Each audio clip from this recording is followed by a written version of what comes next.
بسم اللہ الرحمن الرحیم۔ السلام علیکم ورحمۃ اللہ وبرکاتہ۔ جی تو ناظرین، آپ دیکھ رہے ہیں میرا یوٹیوب چینل اور میں ہوں نثار احمد۔ آج کی تازہ ترین خبریں جو ہیں اس میں کچھ تشویشناک سچویشن بھی ہے، لیکن کچھ اچھی خبریں بھی ہیں جس کو اگر انالائز کیا جائے تو پاکستان کے لیے کوئی اچھی راہ دیکھنے میں، سوچنے میں ہمیں کچھ وے فارورڈ ملے گا۔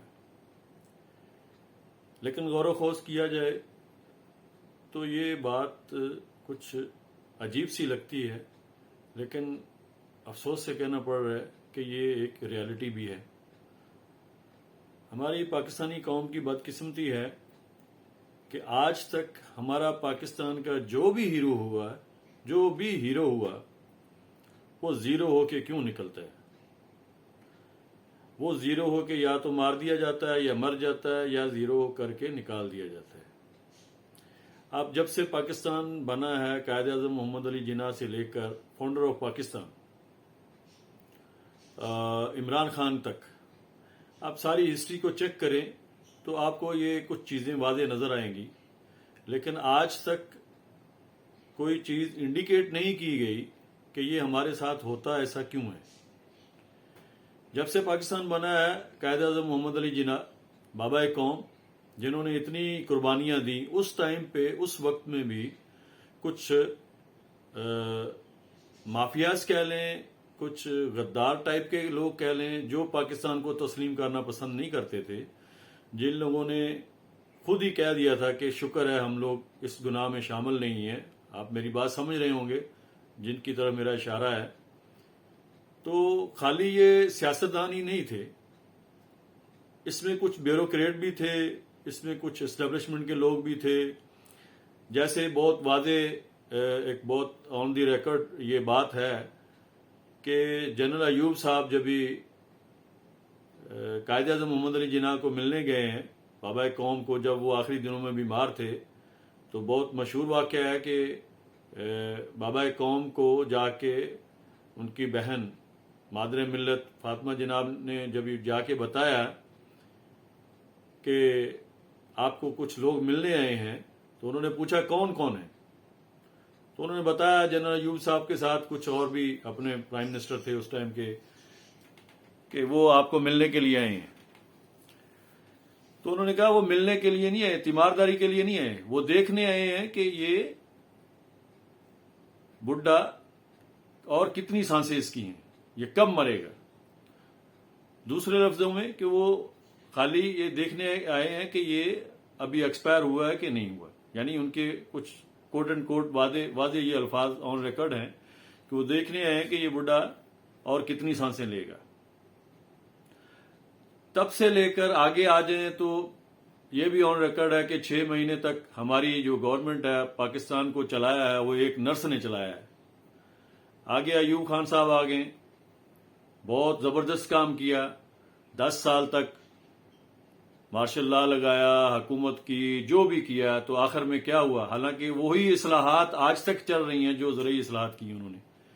اسی زمانے میں ہم لوگ پاکستانی گورنمنٹ نے جرمنی کو ایک سپورٹنگ فنڈ دیا تھا، ایک قرضہ دیا تھا، یہ آن ریکارڈ ہے۔ اس کے بعد یحییٰ صاحب آ گئے، یحییٰ صاحب نے جو گند گھولا ہے وہ سب کو پتہ ہے۔ جنرل رانی کا بہت مشہور و معروف یہ جو ایک راگ الاپا جاتا ہے، کبھی کبھی کچھ لوگ ہیں گندے لوگ، لیکن وہ ایک کچھ حد تک ریالٹی بھی ہے۔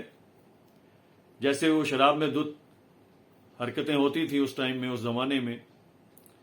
پھر بھٹو صاحب آ گئے، بھٹو صاحب کو بھی ہیرو بنایا، بہت اٹھایا، بھٹو صاحب نے یہ کر دیا، بھٹو صاحب نے وہ کر دیا، لیکن یہ وہی بھٹو تھے جو آج تک زندہ بھی ہیں، لیکن بنگلہ دیش بھی بنا دیا۔ ہیرو سمجھا گیا، ہیرو بنایا گیا، لیکن آخر میں زیرو بھی کر دیا گیا۔ جنرل ضیاء صاحب آ گئے، جنرل ضیاء صاحب نے نو ڈاؤٹ پاکستان کے ڈیفنس کو بہت مضبوط کیا، بہت زیادہ پاکستان میں ترقی ہوئی، ڈیفنس کے لحاظ سے پاکستان بہت مضبوط ہو گیا، لیکن کچھ حرکتیں، کچھ غلطیاں، کچھ پریشانیاں بھی وہ دیکھے گئے. جو کلاشنکوف کلچر تھا, جو MQM تھی, پیپل پارٹی کا زور توڑنے کے لیے ان کے ہی کارنامے تھے. اس کے بعد یہ گنجا شریف آ گئے. ابھی ان کو بھی بہت اٹھایا, بہت سنبھالا گیا, بچوں کی طرح پالا گیا. ہر لحاظ سے ان کو سپورٹنگ کلچر بھی دیا گیا, سپورٹنگ مدد بھی دی گئی. لیکن ان لوگوں نے, چونکہ ان کے خون میں کچھ ایسی خرابی ہے, ان کو پیسے سے اتنی ہرس ہے, ان کی اتنا لالچ ہے, اتنی طمع ہے کہ ان کا پیٹ بھرتا ہی نہیں ہے. آن ریکارڈ جنرل حمید گول صاحب, اللہ تعالیٰ ان کو جنت نصیب کرے, ان کی بہت مشہور و معروف آڈیو کال ہے, آڈیو نہیں ہے خیر, جو انہوں نے فرمایا تھا, جو بتایا تھا محمد شریف صاحب کے ساتھ جو بات ہوئی, یہ بیمار شریف کے والد صاحب کے ساتھ, کہ بھئی آپ کا بیٹا ابھی سیاست میں آ گیا ہے, ابھی یہ وزیر اعلیٰ بن گیا ہے, یہ وزیر اعظم بن گیا ہے, تو اس کو, یہ بہت پرانی بات ہے, ان کی باتوں میں کبھی ان کی یادداشتوں میں اگر دیکھیں گے تو بہت سے لوگ اس بات کی تصدیق کر دیں گے. ان کے واضح الفاظ ہیں کہ شریف صاحب کو منع کیا گیا کہ بھائی اپنے بچے کو بولو ابھی یہ پاکستان میں بزنس نہیں کرے, یہ ابھی پالیٹکس میں آ گیا, یہ آپ کا CM بن گیا پنجاب کا. تو ان کے الفاظ تھے کہ ابھی تو مزہ آئے گا بزنس کرنے کا. یہ ان کی حرکتیں, یہ ان کی سوچ ہے. پیپل پارٹی آ گئی, بہت اٹھایا, بے نظیر کو بڑا یہ کر دیا, بے نظیر وہ پڑی ہوئی ہے, بے نظیر یہ کیا ہے, آخر گند کر کے ان کو بھی گولی مروا دی گئی. آج عمران خان صاحب آئے ہیں 3 سال میں, 3.5 سال یا 3.25 سال, جو کارنامے کیے, زبردست کام کیے, لیکن جو 30-40 سال کا 50 سال کا گند ہے, ان سے توقع کر رہے ہیں کہ یہ 3 سال میں کلیئر کر دیتے. How it possible. انہوں نے پاکستان کی خدمت, جب ان کو موقع ملا انہوں نے پاکستان کا نام روشن کیا. خان صاحب نے جو بھی 92 میں ورلڈ کپ, کون نہیں جانتا. شوکت خانم ہاسپٹل, کینسر ہاسپٹل ہے جہاں غریبوں کا مفت علاج ہوتا ہے, کون نہیں جانتا. نمل یونیورسٹی, کون نہیں جانتا. یہاں ہم لوگ اوورسیز ہیں, یہاں لوگ شوکت خانم کے بارے میں بہت بڑی باتیں کرتے ہیں, کہتے ہیں خوش نصیب ہیں آپ لوگ, پاکستانی قوم خوش نصیب ہے. کینسر کا ہاسپٹل جو بنایا ہے, وہاں جو علاج ہوتا ہے یہ کتنا مہنگا علاج ہے, آپ لوگوں کو پتہ نہیں. اور یہ جو کنٹوٹے رانا ثناءاللہ جیسے, خواجہ آصف جیسے, یہ باندری, پھر کیا کہیں اس کو, مریم نواز, جن کی کوئی قابلیت ہی نہیں ہے. یہ کیا کمپیریزن ہے یار, کون لوگ ہو یار آپ لوگ, کون اس کی باتیں سنتا ہے, اس میں کیا اہلیت ہے, اس کی کیپیسٹی کیا ہے. اور افسوس سے کہنا پڑ رہا ہے کہ ہماری اسٹیبلشمنٹ چپ کر کے خاموش ہے. خان صاحب کو واقعی میں جان کا خطرہ ہے, ان کی جان کو خطرہ ہے, لیکن افسوس سے کہنا پڑ رہا ہے ان کی سیکیورٹی واپس لے لی ہے امپورٹڈ حکومت نے. اور شہباز سپیڈ کو شرم نہیں آتی, بکواس تو بہت کرتے ہیں کہ ہم لوگ کسی سے انتقام نہیں لیں گے. یہ ڈرامے جو ہے نا, یہ ڈرامے ہم لوگ جانتے ہیں ان کو, ہم لوگ بہت اچھی طرح جانتے ہیں ان کو. لیکن افسوس کہ ہماری پاکستانی عوام اور پاکستانی اسٹیبلشمنٹ نہیں جانتی. اگر جو جانتے ہوتے تو یہ کام, یہ حرکت نہیں کرنے دیتے ان کو. یہ کس حیثیت سے مریم نواز کو رینجرز کی سیکورٹی دی جا رہی ہے, کیا ہے اس کی حیثیت, کیا ہے وہ, کس کیپیسٹی میں اس کو سیکورٹی دی جا رہی ہے. اور ہماری عدلیہ ماشاءاللہ سبحان اللہ, کیا بات ہے, کیا کہنے, 130ویں نمبر پہ دنیا میں, کیا فیصلے ہیں, کیا انصاف دیتے ہیں. جو 10 دن سے سیالکوٹ کے جلسے کے لیے اپلائی کیا ہوا ہے, اپروول ہو گئی, جو بھی وربلی بھی کہہ دیا, اگر فرض کرو اگر آپ کے DC نے بھی لکھ کے دیا تھا, لیکن ان کی پرمیشن کے بغیر تو وہ وہاں جلسے کے لیے ارینجمنٹ نہیں ہوئی تھی. 3-4 دن لگتے ہیں ارینجمنٹ کرنے کے لیے. آنکھیں کھولیں عدلیہ صاحبان, آنکھیں کھولیں, کہاں بیٹھے ہیں آپ لوگ, ستو پی کے سو رہے ہیں. افسوس سے کہنا پڑ رہا ہے ہمیں, آپ لوگوں کے ہاتھ میں ترازو ہے, کیا جواب دو گے اللہ تعالیٰ کو, کیا انصاف کیا آپ نے. اینڈ ٹائم پہ آ کے آپ نے آرڈر کر دیا, اور وہاں جو تشدد کیا, جو پکڑ کے لے کے گئے, جو کرینے لے کے چلے گئے, کنٹینر اٹھانے کے لیے. بڑی کیا بات ہے, کیا ایکشن آیا آپ کو, نیند نہیں آئی ہوگی میرے خیال سے آپ کو. ہائے ہائے ہائے ہائے, کرسچین لوگوں نے اپلیکیشن دے دی, اقلیت لوگ ہیں, فلاں ہیں, یہ ہیں. اس ٹائم میں کہاں مر گئے تھے جب 14 معصوم لوگوں کے اوپر گولیاں چلائی گئیں؟ کہاں مرے ہوئے تھے؟ اس ٹائم میں بھی عدلیہ تھی نا, کیا تالے لگے ہوئے تھے؟ افسوس, صد افسوس. اور اسٹیبلشمنٹ میں اس سے بھی زیادہ افسوس.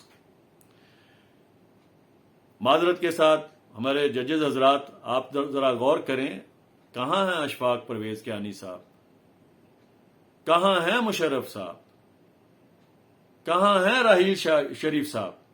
باجوہ صاحب, معذرت کے ساتھ آپ اپنا خیال کیجئے, آپ بھی کوئی ان سے الگ نہیں ہیں. یہ پاکستانی قوم کے جو سیاستدان ہیں, ان لوگوں کا یہ شیوا ہے, یہ آپ کے ہی پیچھے پڑیں گے بعد میں. آرٹیکل 6 کس نے لگایا تھا؟ کیا عمران خان نے لگایا تھا یا ہم لوگوں نے, پاکستانی عوام نے لگایا تھا؟ مشرف کے اوپر آرٹیکل 6 کا کیس کس نے چلایا؟ افسوس ہے, سسٹم کو سدھارنے کی بجائے آپ سسٹم کو خراب کر رہے ہیں. ابھی بھی ہوش کے ناخن لیں, آنکھیں کھولیں, ملک کو سیدھے راستے پہ چلائیں. آپ بھی کہیں نہ کہیں جواب دہ ہیں. یہاں نہیں ہوں گے تو اللہ تعالیٰ کے حضور ضرور ہوں گے. افسوس, جو انٹرنیشنلی ایک ابھرتا ہوا لیڈر آپ لوگوں کی اندر پیدا ہوا ہے, پاکستانی عوام کو ایک خواب دکھایا, جس نے آزادی کا خواب دکھایا. آج سے پہلے 75-74 سال پہلے بابا قوم نے دکھایا, آج اس بندے نے آگے دکھایا کہ امریکہ کی غلامی چھوڑو.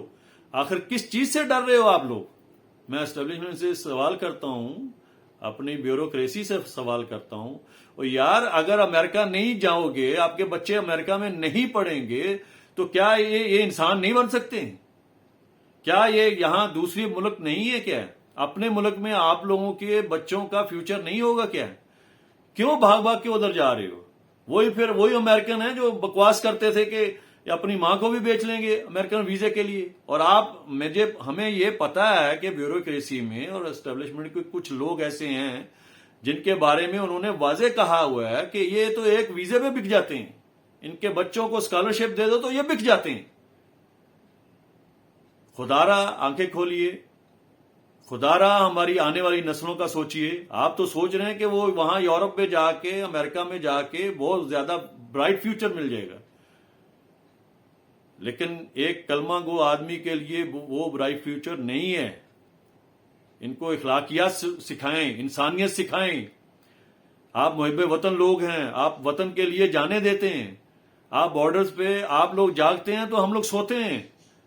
لیکن خدارا یہ دنیا جو ہے یہ حقیقی جگہ نہیں ہے رہنے کے لیے. آپ لوگ جواب دہ ہیں.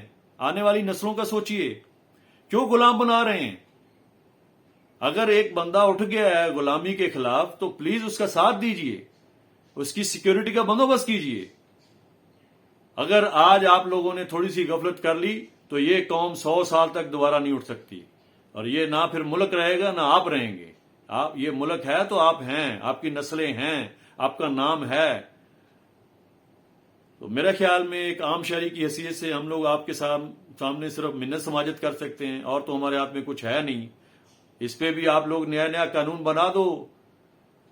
جو بھی باہر سے ادھر سے کوئی اگر یوٹیوب میں کچھ آگے بکتا ہے ہماری طرح, تو اس پہ بھی کیسز بنا دو. آپ کے ہاتھ میں یہی ہے اور کچھ ہے نہیں ہے. جس کے سامنے کھڑے ہونا اس کے سامنے کھڑے ہوئیے. خدارا آنکھیں کھولیے. میرا خیال میں اب تک کے لیے اتنا ہی. اپنا خیال رکھیے گا. اللہ حافظ.